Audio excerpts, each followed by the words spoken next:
Hey, so today's video is about all the books I've read in which I've cried, a ranking. I don't know how to explain it, but it's just a ranking from all the books I cried from, hardest to least, kind of. But I'm probably gonna do it like the opposite way, from least crying to most crying. So, yeah. I just noticed I ordered them wrong, because now they're ordered from I cried the most to I cried the least. So I'm gonna reorder them. It's not gonna take long, just gonna. So let's begin. So this list has like 15 books. This is my list. I think I got all the books that I cried in. There's a chance I forgot some, or yeah. But there's also like some of them I didn't really cry. There were just some tears that fell out of my eyes, you know. I know that's the definition of crying, but let's start. So the book I cried the least in was Binding 13 by Chloe Walsh. I'm also gonna say there's a big chance this video will have spoilers of all these books. So if you see a book that you haven't read yet, like, just skip it, because there's a big chance I'm gonna spoil it, because I think I'll explain why I cried, because otherwise this video is just, no, you know. So I cried at the end, like on the cliffhanger, how it ended, because it was like a really emotional scene with the abuse, Shannon almost dying, how Joey reacted, how her little brothers reacted. So it made a few tears fall. I think there's somewhere in the middle, I think, that I also cried, just because I felt sad for Shannon or something. I don't remember, but I know at the end at least 2 tears were rolling from my eyes, because it was really, like, I don't know, it hit me in my heart what happened to her.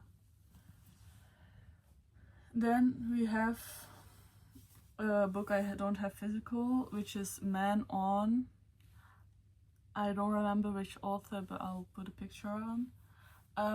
That book made me cry because it was like really deep on someone's trauma, and it was just I don't remember his name. I named him Beefcake because but it was like him finally standing up for himself and explaining what happened to him to the police, so they could like get him justice.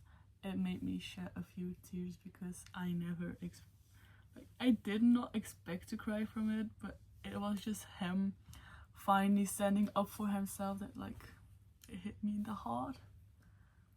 Then we have another book I don't have physical. It's Never Say Never from Brie Aplew. That made me cry for like the reason, because that's the book about Gianpaolo, and he was like, I have done so much for this family and I don't feel like I'm still a part of it, because he's like an undercover for the mafia.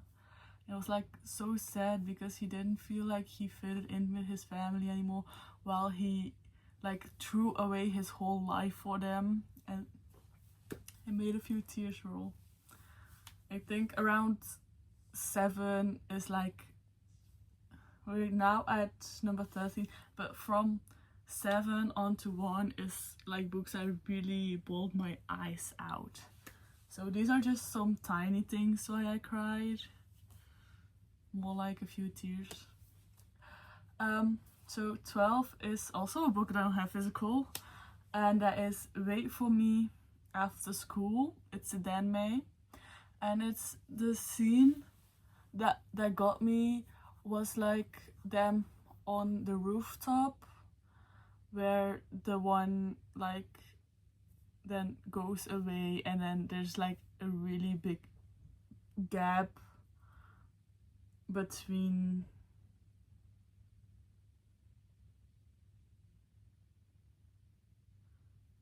I'm sorry, I was looking at my list. I was like, so there's like a really big gap between them from high school and when they meet again when they're like adults and working. It was just that last scene at the rooftop that was so freaking sad. I don't remember a lot about it because it's been over a year that I read it, and it was over 1,000 pages. So that's a lot of these books. Have been a long time since I've read it, and I know why I cried, but I don't remember much else about it. Then the next book is Remnants of Filth from Robabu Chirao. It's another Danmei. I remember me reading this at the beginning of the year in like one of my first classes, because it was just an introduction class, and I started crying and everyone was looking at me, and I was like, oh my god, don't look at me. But this, apparently each book gets more sad. I haven't read them all, but it's just really, this is a book I don't remember why I cried, but I do remember it's like a really sad story. It's about this guy that is friends kind of with the other general, but then he kind of betrayed them. There's a backstory, and then they found him back, but he lost part of his soul, like literally, and now he thinks he's a dog, and they found him in like a prostitution house, a brothel. Yeah, I think it's just the way he acted, and like you get a little bit of their backstory in this book, I think, which really got to me.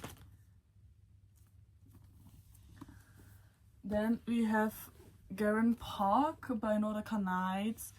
This one was also like not really crying, but it was just, I was really sad for Daven and Maddox, and I think I cried like sad and happy tears at the moment like they told each other they like each other.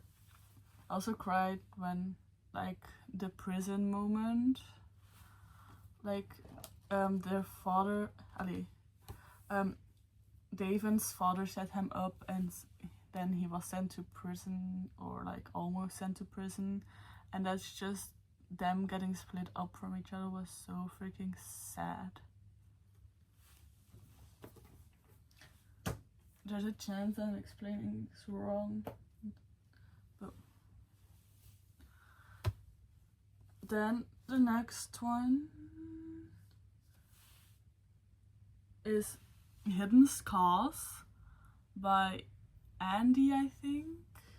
I'm not sure, but that was really sad. Like I kind of bawled my eyes out at the point where I don't know which one was the traumatic one, but I also cried the first chapter because the first chapter is diabolical. It's like when his father is cutting him open and stitching him back together.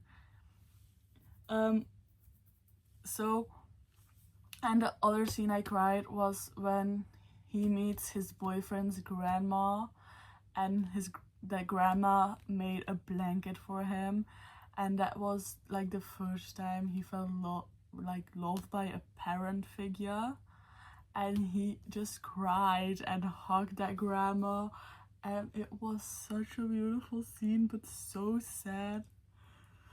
Like just thinking about it could make me cry again. Then we have Fake Shaw. isn't really a sad story. I don't think you're supposed to cry in Fake Shot from C.E. Ritchie, but I did, and that's just because I loved Camden so fucking much. I loved him so fucking much. So when he heard why Logan got into the fake relationship, and he didn't hear everything of it, he only heard the worst part, and he started crying, always hyperventilating, running through the car, calling his friends from, oh my god, I'm so stupid, like, oh my god, like, he thought of himself as stupid just because he fell in love with someone and thinks that someone doesn't love him back. And I can't. Oh my god, my heart goes out for Camden. I'm going to get emotional in this video, but I'm okay. I am perfectly fine. I am not.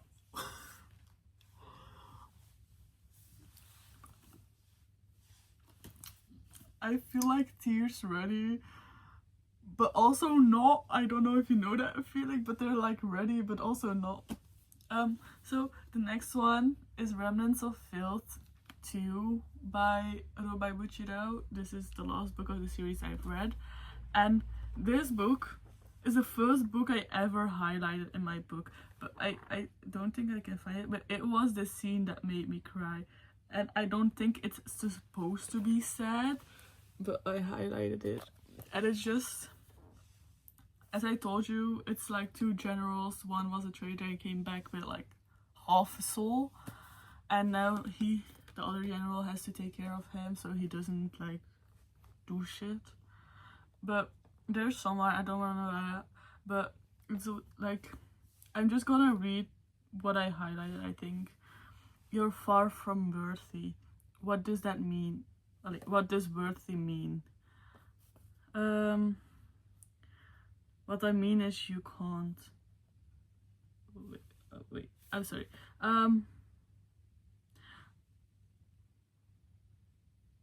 So it starts actually with, I don't know what a lord is, but it sounds okay, and I want it to be you. And then the other guy says it's, you're far from worthy, like far from worthy calling me a lord, you don't have that worth. And then the other guy's like, the one who has lost his soul, it's like, what does worthy mean? And then he asks, how do I become worthy of calling you my lord? And then he says like, you can't you tell that I hate you? Like, you can't you tell I hate you? Then he's like, what's hate? Because he does not know. And then the other guy says, look into my haze. I hate that I can't drink your blood, tear off your skin, and torture you to the brink with my own hands, make you suffer until you beg for death. That's hate. And then the sentence that broke me was, at the end of this paragraph, is like, but you look like you're in pain, like it really hurts. Hating me, it hurts you. And you could say I fucking cried. That was, hating me, it hurts you was like a sentence. I was like, I need to highlight that. I need it bad. And I have some other scenes I started highlighting in this book, and it's the only book I ever did that in, and yeah, it was heavy on my heart. Then we have God of Fury by Rina Kent. Everybody's gonna know which scene, because like, it was the scene where Brandon is like, you saw, and then especially when Nikolai is begging Brandon not to leave him, like, excuse me, Nikolai was ready to join Brandon if Brandon did not survive, you know? So yeah, this book. Then at place number 5, we have another Danmei. It's Heaven's Official's Blessing 6. Excuse me. Um, I'm gonna say, if you have not read Heaven's Official Blessing, like, you should just skip. You should just skip book 6 because it's so sad. Like, just whole arc 4, like this part of the book is like constantly crying. You have like Cillian's, second or you have like his abandoned ship from Godhurt. Then you have like him crying in a random graveyard while drinking, like heavily drinking. You have his friends that abandon him. Then you have like his parents that die. Then you have, spoiler alert, like really big spoiler alert, you have this scene. This is our main character and he gets stabbed like 100 times and he's just crying like it hurts, it hurts, it hurts. And it's because of the villain that this happened. But it's like really, really bad. Like, I think his parents died right after he came home from being stabbed so much. He found him hanging from his ceiling. Like, this arc 4 is so fucking cryable. Like, I cried every 10 pages. Like, I could not stop crying. So hard that it is my heart. But it's such a beautiful book. Like, oh my god. I'm gonna put a really, really big spoiler warning at the beginning of this video. I'm gonna So then at number 4 is The Song of Achilles, by Madeline Miller. I expected it to be worse, you know, because anyone was saying that it's really sad. I expected it to be worse, but I still cried. Like, I cried really hard when Patroclus died, and again, big spoiler warnings. What else am I supposed to say? And then when I noticed completely at the end, it's just Patroclus sharing his memories of Achilles to Thetis, so he could join Achilles in the underworld, was like, oh my god. Like, it hit me deep. And like, it was just Patroclus like begging everyone, well, nobody could hear him because he was a ghost, to also put his name on the stone where he was buried so he could go to the underworld and not be stuck in the world like of the living. And Achilles sleeping next to Patroclus' dead body because he didn't want to believe him, denying he is dead by saying he's just asleep and all that shit. Like, this has my heart. Like, yes. The next 3 books are all Rena Kent. We have Hunt the Villain from Rena Kent, and it's the letter that got to me. Like, there were a lot of sad words, like a lot of sad scenes. I don't know when the letter happens precisely, but everybody that has read Hunt the Villain knows which letter I'm talking about. It's a letter from Julian to Vaughn when they are finally happy and away from Julian's dad, and Julian is recovering from all his wounds, and then Vaughn wakes up to a letter saying that Julian has gone back to his dad. because otherwise his sister would be married off and him say from I love you, my Mishka, my baby, and I cried. This is a book that made me cry at my internship. And I was crying so hard and I was like trying to hide my face, but then I heard Spanish because I was in a board internship next to me. I was like just crying so hard but laughing at the situation and I couldn't.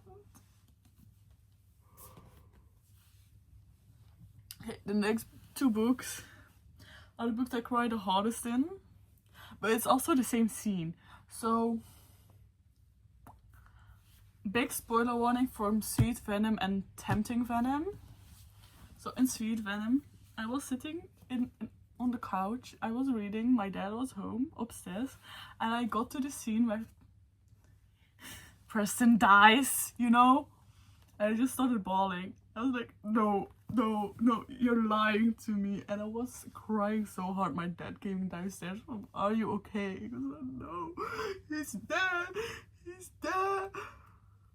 But I know he's gonna come alive again. He needs to. And then I was okay. I could read further, and then I came across that he is buried, and I started bawling again. What do you mean he gets buried? He needs to come alive again, you know? And then I got to the will, and I started crying again because what do you mean you're reading out his will? He's not dead. He's not dead. No, I don't believe you, you know? And then you get to the end of the book. Like, the moment I saw prologue, I was like, no, you can't do this to me, because he still hadn't come alive. But I was like, you can't do this to me.